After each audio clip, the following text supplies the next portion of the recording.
हरियाणा में आपने जेजेपी का साथ छोड़ दिया, वहाँ पे क्या हुआ? क्योंकि ये एक्सप्लेन नहीं हुआ ठीक से, क्योंकि प्रधानमंत्री थे खट्टर साहब के साथ सभा में, उन्होंने खट्टर साहब की इतनी तारीफ की, लोगों को लगा कि भाई इनका तो पक्का हो गया, इतना ज़्यादा, अगले दिन जाके आपने उनको चेंज कर दिया।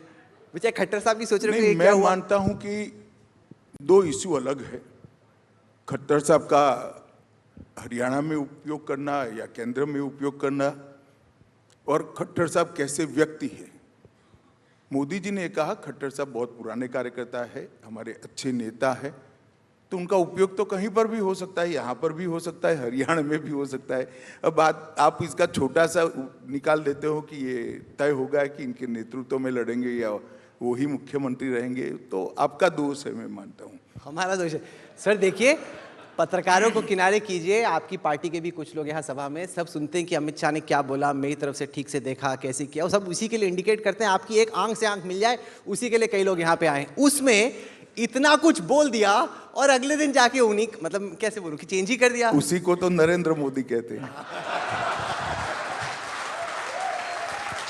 तो आप जब इतना एडजस्ट कर रहे थे सब जगह, तो दुष्यंत चौटाला को भी एडजस्ट कर लेते। एडजस्ट क्यों नहीं किया उनको?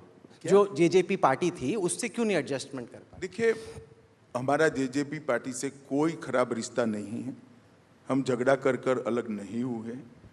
उनकी कुछ डिमांड थी नंबर ऑफ सीट्स के लिए, जो हम पूरी नहीं कर सकते थे हमारी पार्टी की स्ट्रेंथ और व्याप देखते हुए, तो अलग हो गए। इसमें क्या आपत्ति है भाई? वो ऐसा सोचते थे कि हमें ज़्यादा सीटें मिलनी चाहिए, हमारा मानना था हम इतनी दे नहीं सकते। तो एक पॉइंट पर डिफरेंस ऑफ ओपिनियन हुआ, तो अच्छे मूड में दोनों अलग हुए, कोई गाली गलौज नहीं हुई, कोई झगड़ा नहीं हुआ, अलग हो गए। इसमें क्या है? और चुनाव से पहले हुए हैं, चुनाव के बाद नहीं हुए। सर, हरियाणा से निकल के बिहार चलते हैं। वहाँ तो आपने इतने सारे पार्टीज को भर दिया है एनडीए में कि अब आपके लिए मुश्किल हो पा रहा है बैलेंस करना, क्योंकि बीजेपी है, जेडीयू है, चिराग पासवान है, वो पशुपति पारस परेशान है कि भाई मेरा क्या। वो तो कह रहे हैं मैं हाजीपुर में भी लड़ूंगा, मेरे सारे एमपीज लड़ेंगे। अब समझ ही में नहीं आ रहा कि वो इस साइड पे है या उस साइड पे। अब तो आज तो अलग ही हो गए, तो बहुत ज़्यादा वहाँ पे पंगा हो रहा है। ऐसा है कि सरफेस पर ऐसा दिखता है, आप थोड़ा धैर्य रखो, एक सप्ताह सब ठीक हो जाएगा और सब उचित जगह पे ही बैठे हुए मिलेंगे। आप कह रहे हैं कि पशुपति पारस वापस, उनको सुनो, मतलब जो कह रहे हैं उसको इग्नोर कर दो। मैंने कहा ना, एक सप्ताह राह देखो। राजनीति में सभी का अपनी बात रखने का अधिकार होता है, सभी का जनता के सामने अपनी स्ट्रेंथ रखने का, स्ट्रेंथ के आधार पर डिमांड रखने का अधिकार होता है। जब मिलकर बैठते हैं और एक दूसरे के विचारों को सुनते हैं और डिस्कस करते हैं, तो कोई ना कोई कॉम्प्रोमाइज़ करता है और एक एमिकेबल सॉल्यूशन निकल कर आता है। मुझे पूरा भरोसा है बिहार में एनडीए में कोई बिखराव नहीं होगा, और बिहार की इस बार सभी की सभी सीटें भारतीय जनता पार्टी के नेतृत्व में एनडीए। सर, हम महाराष्ट्र आते हैं, वहाँ पे आपने बहुत पार्टियों को तोड़ा, अपने पास लेके आए और अपना अलायंस मजबूत किया। फिर भी जो वहाँ के लोकल एनालिस्ट हैं उनको लग रहा है कि सिंपैथी शायद शरद पवार जी के साथ और उद्धव ठाकरे। आप कितने कॉन्फिडेंट हैं कि महाराष्ट्र में जो इस वक्त का आपका अलायंस है वो अच्छा करेगा परफॉर्म? पहले मैं आपके स्टेटमेंट से डिफर करता हूं कि हमने बहुत सारी पार्टियों को तोड़ा। हमने कोई पार्टी को नहीं तोड़ा है।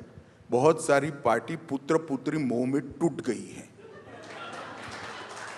उद्धव जी चाहते थे आदित्य ठाकरे सीएम बने, तो उनके यहाँ से एक बहुत बड़ा कुनबा निकल गया। उनके कुनबे में से बहुत सारे लोग निकले, क्योंकि आदित्य ठाकरे को वो नेता स्वीकार करने के लिए तैयार नहीं थे। बाला साहब के समय से शिवसेना में काम करने वाले लोगों ने उद्धव जी को ठीक स्वीकार कर लिया, अब आदित्य को स्वीकार करें तो वो उनको मान्य नहीं था।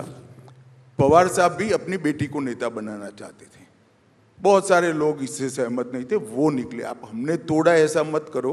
पुत्र पुत्री मोह ने एनसीपी और शिवसेना को तोड़ा है, ये वास्तविकता है। और जहां तक एनडीए का सवाल है, तीनों पार्टी के बीच में ज़्यादातर सीटों का बंटवारा नाम के साथ हो चुका है, कोई डिस्प्यूट नहीं होने वाला है।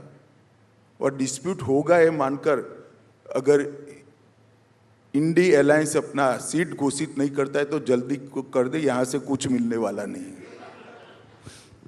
सर जहाँ जहाँ पे इंडिया अलायंस बना, जैसे दिल्ली में उन्होंने बोला कि आप और कांग्रेस लड़ेंगे, आपको लगता है वहाँ पिछले चुनाव के मुकाबले इस बार ज़्यादा अच्छी टक्कर होगी? दो पार्टियां मिल के आपसे लड़ेंगी, वो ज़्यादा एक्साइट, आपके लिए ज़्यादा सिरदर्द बन जाता है? नहीं, कौन से राज्य में ऐसा दिखता है आपको? दिल्ली यूपी। दिल्ली में हर सीट पर हमारा 50% से ज्यादा वोट है। अब बचे हुए 49 में कितना भी मिल जाओ, क्या फर्क पड़ता है बताओ? यूपी दिल्ली की 7 सीटों पर हमारा 50% से ज्यादा जन समर्थन है, इस बार बढ़ने वाला है। अब एक बार आप 50 क्रॉस कर लेते हो, बाकी के 49 में कितने हैं कितने नहीं है इसकी कोई रिलेवेंस नहीं रहती है।